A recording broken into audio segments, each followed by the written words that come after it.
మీరిచ్చిన హామీలను, మీరిచ్చిన తేదీలను వాటిని మాత్రమే రాష్ట్ర ప్రభుత్వానికి గుర్తు చేసే ప్రయత్నం చేస్తున్నారు తప్ప మాకు మీరు అధికారంలోకి వచ్చారని ఏ రకమైన అక్కసు లేదు, మాకు ఏ రకమైన ఇబ్బంది కూడా లేదు.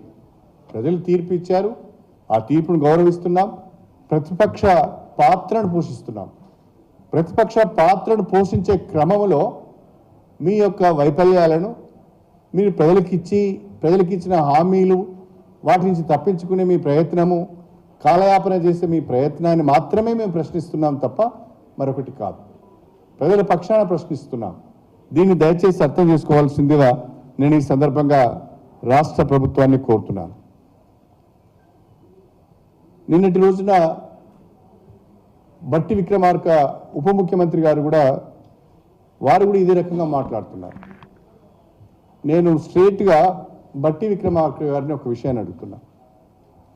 మీరు దళితులు, నేను కూడా దళితున్నే, మనం దళిత జాతి నుంచి వచ్చాము. రాష్ట్రంలో కేసీఆర్ నాయకత్వంలో దళిత బంధు అనే ఒక పథకాన్ని మనము ఇంట్రడ్యూస్ చేశాం. కొంతమందికి లబ్ధి జరిగింది. మీ నియోజకవర్గంలో కూడా ఒక మండలానికి పూర్తి స్థాయిలో శాచురేషన్ మోడ్లో మనం దళిత బంధును అమలు చేశాం. రెండవసారి దళిత బంధు ఇచ్చే క్రమంలో కూడా బెనిఫిషరీస్ సెలెక్షన్ జరిగింది. కలెక్టర్స్ అందరూ కూడా బెనిఫిషరీస్ సెలెక్ట్ చేశారు. ఇప్పుడు ఆ సోదరులందరూ, ఆ దళిత సోదరులందరూ కూడా దళిత బంధు వస్తుంది అని ఆశతో ఎదురు చూస్తున్నారు.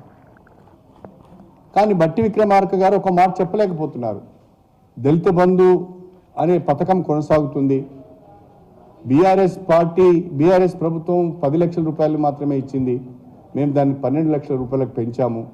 ఈ 12 లక్షల రూపాయలను కూడా పలానా నెల నుంచి పలానా రోజు నుండి లబ్ధిదారులకు ఇస్తాం, లేదా ఇప్పటి వరకు ఎంపిక చేసిన లబ్ధిదారులను మేము ఒప్పుకోవడం లేదనో, లేదా వాళ్ళ అకౌంట్లోకి వెళ్ళిన నిధులను కూడా ఫ్రీజ్ చేస్తున్నారు. అంటే దళిత బంధు పైన మీ యొక్క వైఖరి ఏంటి? దాన్ని కూడా మీరు చెప్పడం లేదు. మొన్నటికి మొన్న గృహలక్ష్మి ద్వారా ఏవైతే ఇండ్లు మంజూరు అయినాయో ఆనాడు బీఆర్ఎస్ ప్రభుత్వం ఇచ్చిన ఇళ్ళన్నింటినీ కూడా మీరు ఒక జీవో ద్వారా క్యాన్సిల్ చేశారు. ఆ గృహలక్ష్మిలో లబ్ధిదారులు చాలామంది పునాదులు కట్టుకున్నారు, గోడలు కట్టుకున్నారు, స్లాబ్స్ కూడా వేసుకున్నారు. పేదవాళ్ళు అక్కడ అప్పు చేసి కొంత ఇన్వెస్ట్మెంట్ చేశారు. వాళ్ళ పరిస్థితి ఏంటి? మరి ఇవన్నీ కూడా మీరు ఆలోచించాలి కదా. ఆలోచించకుండా అనాలోచితంగా మీరు నిర్ణయాలు తీసుకుంటున్నారు, హామీలు ఇస్తున్నారు. మీ హామీల గురించి ప్రశ్నిస్తే మా మీద ఎదురుదాడి చేస్తున్నారు. ఇది మంచిది కాదు అని కాంగ్రెస్ ప్రభుత్వానికి చెప్పదలుచుకున్నారు. ఇప్పటికైనా కాంగ్రెస్ ప్రభుత్వానికి 6 గ్యారెంటీలతో పాటు 420 హామీలను అమలు చేయాలనే ఆలోచన ఉంటే, చిత్తశుద్ధి ఉంటే వాటిపైన స్పష్టత ఇవ్వాలని నేను కోరుతున్నా. వాటిపైన ఒక భరోసా కల్పించే విధంగా ఒక వైట్ పేపర్ పబ్లిష్ చేయాలని నేను కోరుతున్నా.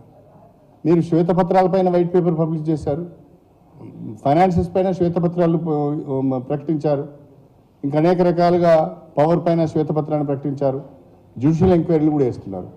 మీరు ఇచ్చిన హామీల పైన ఎప్పుడు ఏ హామీని ఏ రకంగా అమలు చేయబోతున్నారో అది కూడా రాష్ట్ర ప్రజలకు చెప్తే వాళ్ళు కొంత నిమ్మలంగా ఉంటారు, కొంత భరోసాతో ఉంటారు. కాబట్టి ఆ ప్రయత్నం చేయాలని చెప్పి కాంగ్రెస్ ప్రభుత్వాన్ని నేను ఈ సందర్భంగా కోరుతున్నాను. మీరు ఇచ్చిన హామీలను, మీరు ఇచ్చిన తేదీలను, మీరు రద్దు చేస్తున్న సంక్షేమ పథకాలను లబ్ధిదారుల తరఫున ప్రశ్నించే ప్రయత్నం చేసినప్పుడు మేమేదో అక్కసు వెళ్ళగక్కినట్టుగా మీరు మాట్లాడుతున్నారు. ఇది పద్ధతి కాదు, భావ్యం కాదు. ఇప్పటికైనా ఈ హామీల పైన రాష్ట్ర ప్రజలకు, లబ్ధిదారులకు స్పష్టత వచ్చే విధంగా మీ వైపు ప్రభుత్వ పరంగా ప్రకటన ఉండాలని చెప్పి మేము డిమాండ్ చేస్తున్నాం.